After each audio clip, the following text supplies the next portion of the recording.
Hi guys, my name is Majid, and in today's video I'm going to be doing a quick unboxing and a short review of the LG G Pro 2. It's got a lot of features, so let's get into it.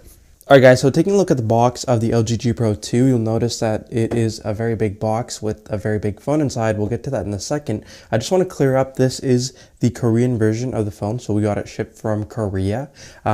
It will be out in the US market sometime soon. Right now there's no estimated date, but it's exact same in terms of specifications. The network that it's going to be running on, it has LTE, and every other aspect of the phone is pretty much exactly the same with regard to one specific feature, which we'll go through when we're looking at the phone, but it is exactly the same as what's going to be in the US market. So without further ado, let's take a look.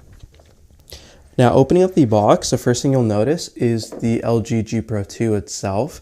I'm going to take that out and put it to the side. Underneath you have a whole bunch of accessories. The first thing is a pair of headset.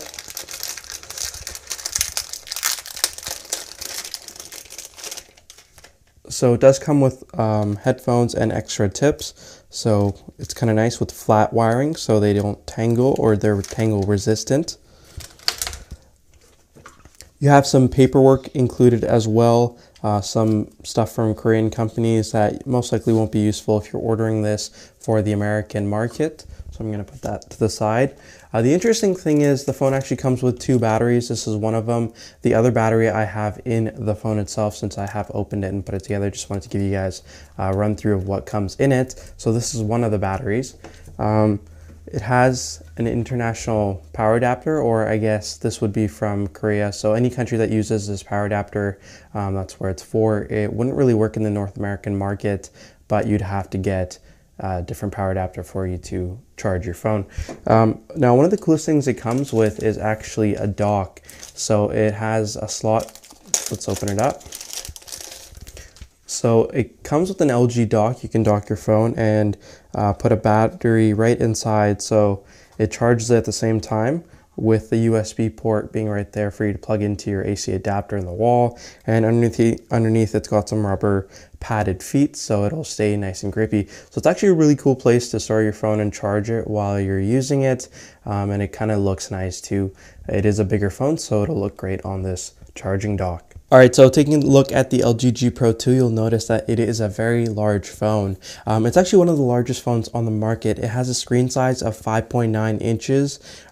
It's an LED IPS display with a screen resolution of 1080p, so 1080 by 1920 pixels, and it has a pixel density of 373 pixels per inch, which is actually really, really nice. So taking a look on the front, we have that 5.9 inch screen. At the very top, they have the earphone speaker, you have a front-facing camera, and then you have your light sensors on the left side of the phone, along with any other sensing device.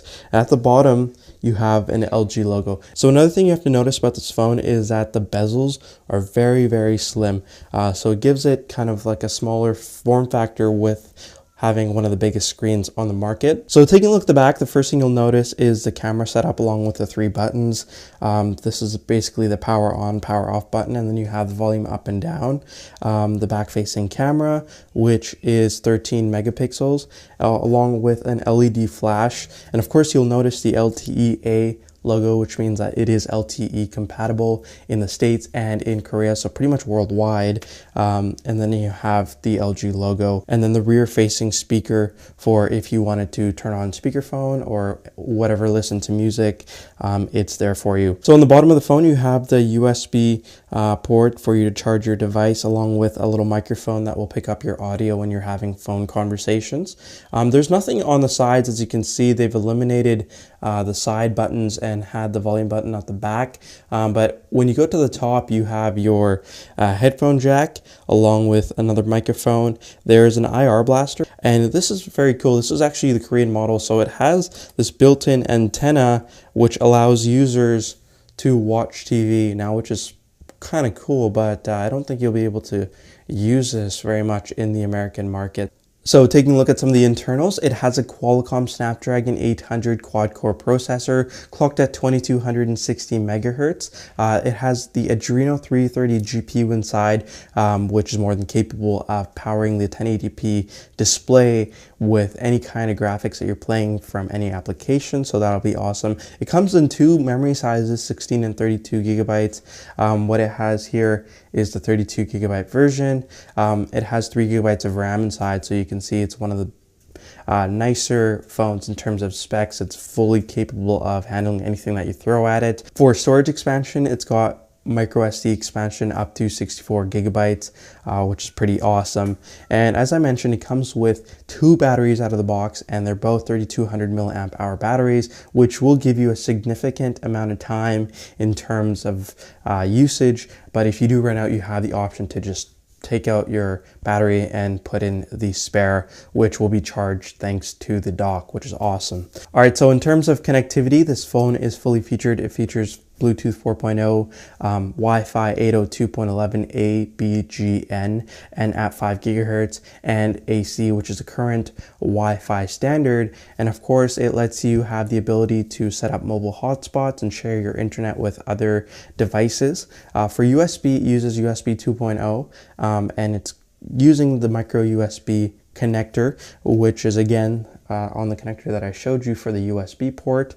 And in terms of features, it features NFC, DLNA, and DLNA is actually really cool if you have a TV that also has that. You can share files and watch stuff from one device to another, so that's definitely really cool. Now, just before we end off our video, I just want to give you guys a comparison of how big this phone actually is.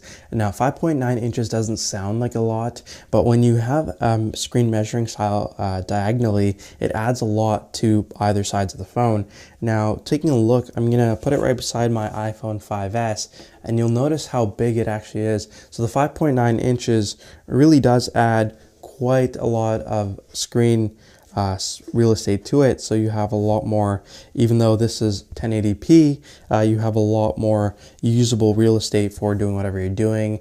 Web pages will, you'll see the fuller version a lot faster, stuff like that. But it is gigantic. Now, how practical it is to keep it in your pocket all the time, that's up to the person using the phone. If you're comfortable with having large size phones, or maybe you carry them in your jacket pocket or whatever it is, yeah, this is something that you would want to go for.